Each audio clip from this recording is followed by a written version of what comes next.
আজকের ভিডিওতে আমরা পঞ্চম শ্রেণীর প্রথম পর্যায়ক্রমিক মূল্যায়নের ইংলিশে 10 নম্বর স্কুলের প্রশ্নের উত্তরগুলো আলোচনা করব।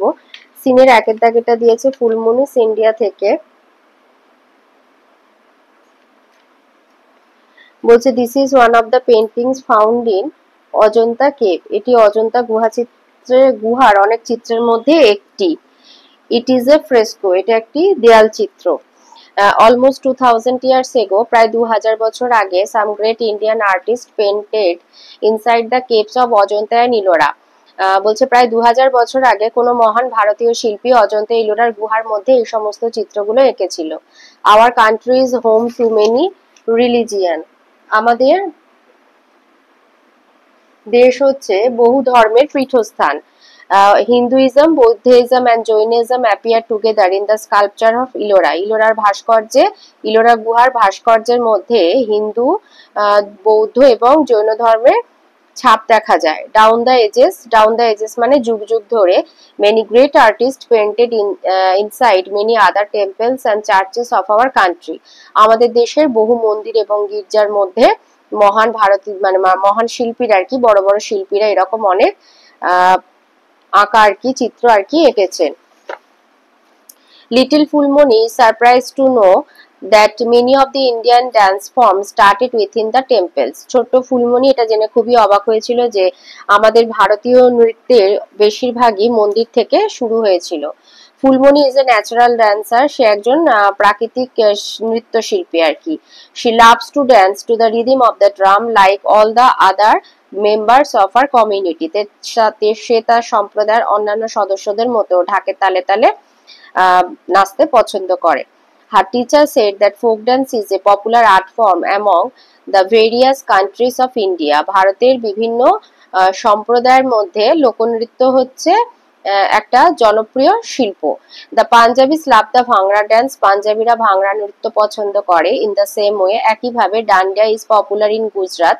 গুজরাতের বিখ্যাত লোকনৃত্য হচ্ছে ডান্ডিয়া। বিহু ইন আসাম, আসামে বিহু, অ্যান্ড ছৌ ইন ওয়েস্ট বেঙ্গল, আর পশ্চিমবাংলার হচ্ছে ছৌ নৃত্য। Phulmoni loves to watch Chhau dance perform during festival. উৎসবের সময় ছৌ নাচ দেখতে ফুলমনি খুব ভালোবাসে।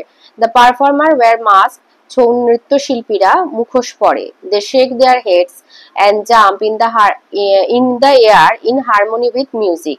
তারা মাথাগুলোকে ঝাঁকায় এবং বাজনার তালে তালে বাতাসে ঝাঁপ কাটে বা লাফ কাটে। Phulmoni always cries out in joy at the end of a Chhau dance performance. প্রত্যেকটা ছৌ নাচের শেষে ফুলমনি আনন্দে চিৎকার করে ওঠে। Last Sunday little Phulmoni went to see a jatra with her parents. গত রবিবার সে তার বাবা মার সাথে একটা যাত্রা দেখতে গেছিল। ফুলমনি ওয়াজ থ্রিলড টু সি দ্য যাত্রা, যাত্রা দেখে সে খুবই রোমাঞ্চিত হয়েছিল। The next day, পরের দিন, when she narrated the story of the performance to the class, her teacher said that যাত্রা is actually a kind of folk theater. তো সে পরের দিন যখন ক্লাসে যাত্রার গল্পটা আর কি বর্ণনা করেছিল, তখন দিদিমণি তাকে বলেছিল যে যাত্রা হচ্ছে আসলে এক ধরনের লোক নাট্য। This kind of theater is performed under different names in different parts of our country. আমাদের ভারতের বিভিন্ন জায়গায় এই লোকনাট্যটা বিভিন্ন নামে পরিচিত। It is called তামাশা in মহারাষ্ট্র, মহারাষ্ট্রে এই লোকনাট্যকে বলা হয় তামাশা। নটাঙ্কি ইন নর্থ ইন্ডিয়া, উত্তর ভারতে বলা হয় নটাঙ্কি, অ্যান্ড যাত্রা ইন বেঙ্গল, আর বাংলাতে বলা হয় যাত্রা।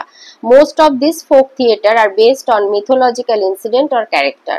তো এই সমস্ত লোকনাট্যগুলো বেশিরভাগই কোনো মিথোলজিক্যাল মানে পৌরাণিক, কোনো ইনসিডেন্ট মানে ঘটনা, বা ক্যারেক্টার মানে চরিত্র, কোনো ঘটনা বা চরিত্রের উপরে ভিত্তি করে আর কি লোকনাট্যগুলো হয়ে থাকে। India has a rich heritage of classical dance. Bharat ধ্রুপদী নৃত্যের ঐতিহ্যে সমৃদ্ধ। There are many classical dance form. ভারতে বহু ধরনের ধ্রুপদী নৃত্যের আর কি বহু রকম ধরন আছে। And each deals with some mythological narrative, আর প্রত্যেকটা নাচের সাথেই কোনো পৌরাণিক ঘটনা জড়িত থাকে। The dancers wear colourful dresses, শিল্পীরা রঙিন পোশাক পরে। And dance in harmony with music, আর বাজনার তালে তালে নাচে। ড্রামাটিক্স, ড্রামাটিক্স মানে নাটকীয়তা, is an essential part of the Indian classical dance tradition, মানে ভারতীয় ধ্রুপদী নৃত্যের ঐতিহ্যে নাটকীয়তা হচ্ছে একটি প্রয়োজনীয় অংশ, মানে গুরুত্বপূর্ণ অংশ। Kathak is dance in north India, উত্তর ভারতের যে ধ্রুপদী নৃত্য তার নাম Kathak. While Bharatanatyam, Mohiniattam, Kuchipudi and Kathakali are all from south India. Bharatanatyam, Mohiniattam, Kuchipudi, Kathakali এগুলো দক্ষিণ ভারতের নাচ। Manipuri and Odissi dance are dance forms of eastern India. পূর্ব ভারতের নৃত্য হচ্ছে ধ্রুপদী নৃত্য হচ্ছে মণিপুরি আর ওডিসি। Such a wide variety of dance form cannot be found anywhere else in the world. ভারতে এই যে এত ধরনের ধ্রুপদী নৃত্যের আর কি এত রকমের ধ্রুপদী নৃত্য আছে যেটা পৃথিবীর আর কোথাও পাওয়া যায় না। Dance and music have always been integral মানে ওতপ্রোতভাবে জড়িত আর কি, একটা আরেকটা ছাড়া চলতে পারে না আর কি, এটাই integral to the Indian culture. ভারতীয় সংস্কৃতির সাথেও নৃত্য এবং সঙ্গীত ওতপ্রোতভাবে জড়িত। Phulmoni has a sweet voice, ফুলমণির গানের গলা খুব সুন্দর মিষ্টি। সে বিশ্বাস করে that she can sing in harmony with musical instrument, সে মনে করে যে সে বাজনার তালে তালে আর কি বাজনার সাথে সামঞ্জস্য রেখে গান গাইতে পারে। তো মিউজিক্যাল ইনস্ট্রুমেন্ট কি বলছে, like sitar, tabla, Sarangi, drum and so on. Fulmoni came to know that the Indian kings and ruler patronized classical music and dance in their courts. Phulmoni জানতে পেরেছে যে ভারতীয় রাজা এবং শাসকেরা প্যাট্রোনাইজ করা মানে হচ্ছে পৃষ্ঠপোষকতা করা, মানে যাতে আর কি সেই শিল্পটা মানে আরো বেশি করে উন্নতি করতে পারে। ক্লাসিক্যাল মিউজিক ধ্রুপদী সঙ্গীত এবং ক্লাসিক্যাল ডান্স ধ্রুপদী নৃত্যের পৃষ্ঠপোষকতা করতেন ইন্ডিয়ার কোর্টস মানে তাদের সভাতে। Emperor Akbar love to listen to the songs of Tansen, সম্রাট আকবর তানসেনের গান শুনতে পছন্দ করতেন। Our country is so big, আমাদের দেশ এতটাই বড়, that we have many different style of classical music, আমাদের এখানে ধ্রুপদী সঙ্গীতের বহু রকম ধরন আছে, লাইক হিন্দুস্তানি, কর্ণাটিক।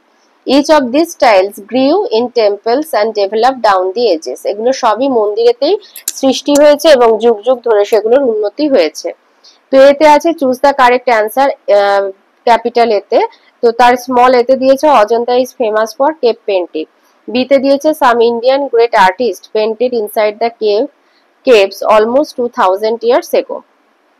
বিতে আছে ট্রু ফলস, এতে বলেছে fresco is a painting on the plaster of the wall, true. B hour country is the home of Hinduism, বলছে আমাদের দেশ হচ্ছে হিন্দু ধর্মের আর কি পীঠস্থান, ফলস। সি ইন ইন্ডিয়া, ভারতে there is only one form of classical music, বলছে শুধুমাত্র এক ধরনের ধ্রুপদী সঙ্গীত আছে, ফলস। ডি দিয়েছে তানসেন ওয়াজ এ গ্রেট ভোকালিস্ট মানে সঙ্গীত শিল্পী, বলছে তিনি একজন মহান সঙ্গীত শিল্পী ছিলেন, এটা ট্রু। সিতে দিয়েছে complete the sentences with information from the above passage, এতে হবে the voice of Phulmoni sweet, আর B tabla is a musical instrument.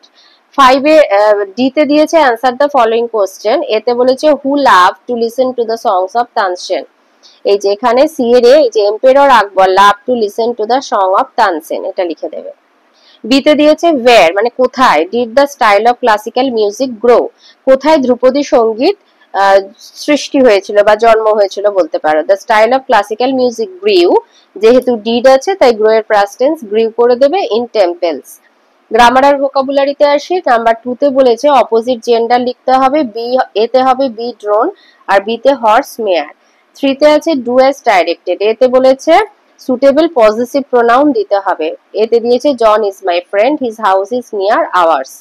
বিতে বলেছে সুটেবল, এখানেও সুটেবল পজিটিভ প্রোনাউন বসাতে হবে। বিতে বলেছে my name is Rina, this book is mine. সিতে দিয়েছে অ্যাপ্রোপ্রিয়েট আর্টিকেল বসাতে হবে, he is an honest man. ডিতে দিয়েছে প্রেজেন্ট কন্টিনিউয়াস টেন্স, এটা লিখতে হবে, এখানে সেন্টেন্সটা হচ্ছে my mother cooks in the kitchen, তো এটা প্রেজেন্ট কন্টিনিউয়াসে my mother is cooking in the kitchen. ইতে দিয়েছে সাবজেক্ট আর প্রেডিকেটে ভাঙতে হবে, কালিম্পং হচ্ছে subject, is a new district হচ্ছে প্রেডিকেট।